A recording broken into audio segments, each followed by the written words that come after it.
তত্ত্বাবধায়ক সরকার ব্যবস্থা ফিরিয়ে আনা এবং সংসদীয় আসনের সীমানা পুনর্নির্ধারণে বিশেষায়িত কমিটি গঠনের পক্ষে একমত হয়েছে রাজনৈতিক দলগুলো।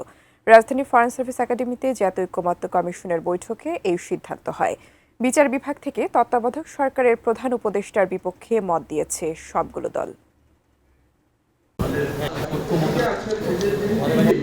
জুলাইয়ের মধ্যে জাতীয় সনদ তৈরিতে রাজনৈতিক দলগুলোর সঙ্গে ধারাবাহিক বৈঠক করছে জাতীয় ঐকমত্য কমিশন।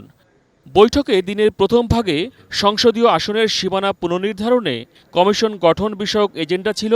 যেহেতু নির্বাচন কমিশন এই কাজটি করে থাকে, তাই নতুন করে কমিশন করার বিরোধিতা করে কোনো দল। পরে অবশ্য কমিশনের বদলে বিশেষায়িত কমিটি করার পক্ষে একমত হয় রাজনৈতিক দলগুলো। এদিন তত্ত্বাবধায়ক সরকার নিয়েও নিজেদের মতামত জানান তারা।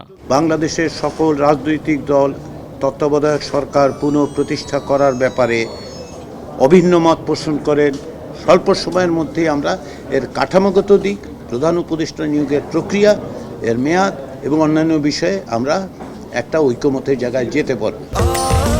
স্বাস্থ্যকর অল টাইম ফ্যামিলি কেক, সব সময় অল টাইম হেলদি লাইফ। তত্ত্বাবধায়ক সরকার পদ্ধতি নিয়ে ঐকমত্য কমিশনের প্রস্তাবে বলা হয়েছে, সর্বশেষ অবসরপ্রাপ্ত প্রধান বিচারপতি প্রধান উপদেষ্টা হবেন।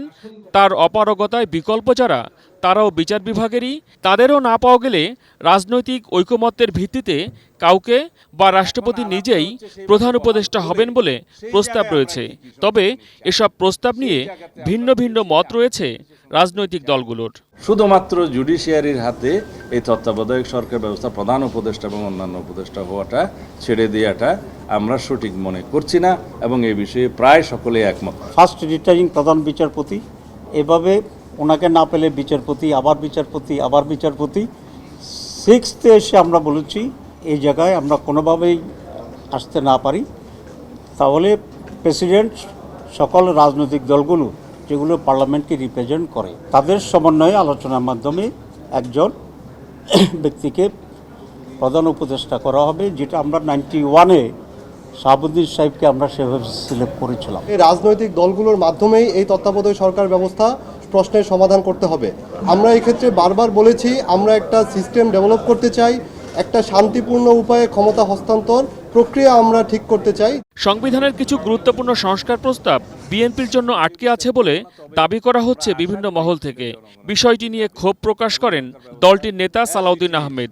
তাদের সহযোগিতায় অনেক বিষয়ে ঐকমত্য হয়েছে বলেও দাবি করেন তিনি।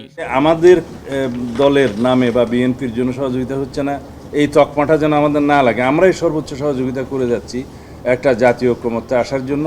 বৃহস্পতিবার তত্ত্বাবধায়ক সরকার গঠন পদ্ধতি নিয়ে আবারও আলোচনার কথা রয়েছে। তত্ত্বাবধায়ক সরকারের রূপরেখা দেওয়া হয়েছে।